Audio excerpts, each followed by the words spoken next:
intercept them is keep up with the harpoon vessels. They're much too fast for us. So what we do, we launch these ribs, and what these ribs do, they've got sea shepherd people in the ribs, is they harass the harpoon vessels to make their job that much harder. Captain Paul Watson has said that, if all we... My name is Brendan Kelly. I'm here tonight in the University of Falmouth. I'm giving a talk for Sea Shepherd UK about Operation Grinstop 2014. And do you do this regularly? I've been doing this regularly for the last 2 weeks. This is part of the campaign. We're going around the UK raising awareness about it, talking to people, getting people aware of what's happening in the Faroe Islands. And do you actually work for Sea Shepherd? No, I'm an unpaid volunteer. I'm doing this in my free time. My full-time job, I'm an instructor. I teach people how to drive tube trains on London Underground. So this is a bit different for you? Yeah, it's a bit different, yeah. So why? Why are you becoming involved with this? Well, first of all, I'm in Sea Shepherd, passionate about what Sea Shepherd does, and I'm very, very passionate also about Operation Grinstop 2014.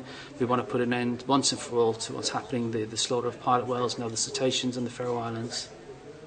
How long has it been going on in the Faroe Islands? I think the first recorded instance of a grind was in 1584, so it's been going on for some time.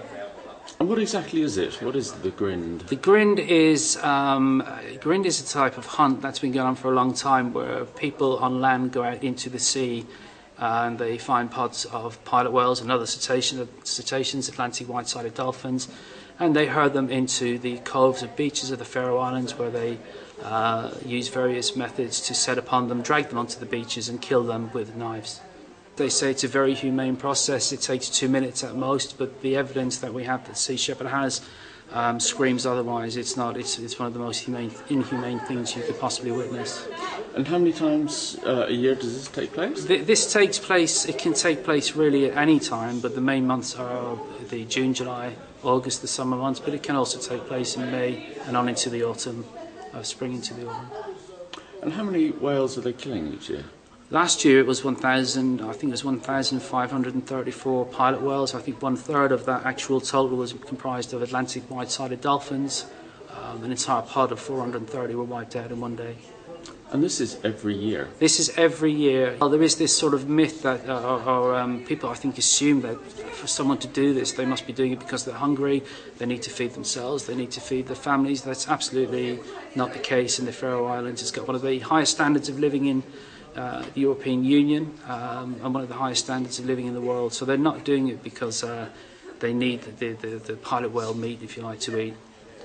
The people who insist that it's sustainable generally tend to be the Faroese that are killing them, so it's very difficult to get an exact figure. Are these pilot whales protected in the rest of the European Union? Are there statistics on numbers? The statistics on numbers, I don't have, I'm afraid, at the moment. We don't approach it on a statistics or numbers basis. We're Sea Shepherd. If they were doing it to just one of them, it would, we would try and stop it. You're here now at Falmouth University. Yeah. How's the reception been here with the students? Oh, it's been fantastic. In fact, it's been fantastic everywhere, but here tonight was really good. I think all the seats were occupied. Yeah, very good talk. I enjoyed it.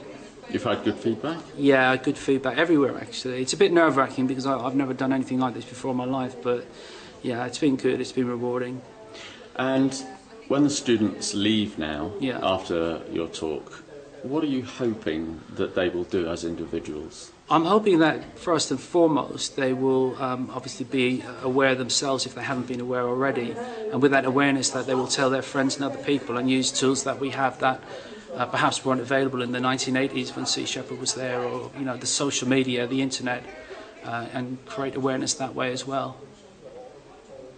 What happens to the whales when they are butchered in the Faroes? Oh, well, the people who take part in the grinds insist that they eat the whales and that they eat every single piece of the whale.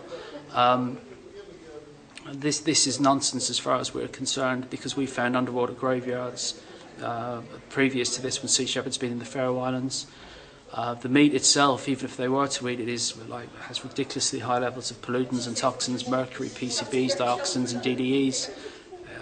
Their own chief medical officer has said nobody should eat this stuff. Pregnant women, children, it's very, very dangerous to human health. How many more lectures have you got to do around the country? At the moment, I'm going to say thankfully just 2, because they can be a little bit tiring. I've got 2 more to go, and there will be 2 more in Scotland. My Sea Shepherd colleagues in Scotland will be doing them there. And for people who want to find out more, where can they look? Please go on to the Sea Shepherd website. It could be the Facebook. There is actually a Grinstop 2014 Facebook page. If you're interested in getting involved, please email grinstop@seashepherdglobal.org and somebody will get back to you. Brilliant. Well, good luck with the rest of the talks. Thank you very much, Jeff. Thank you.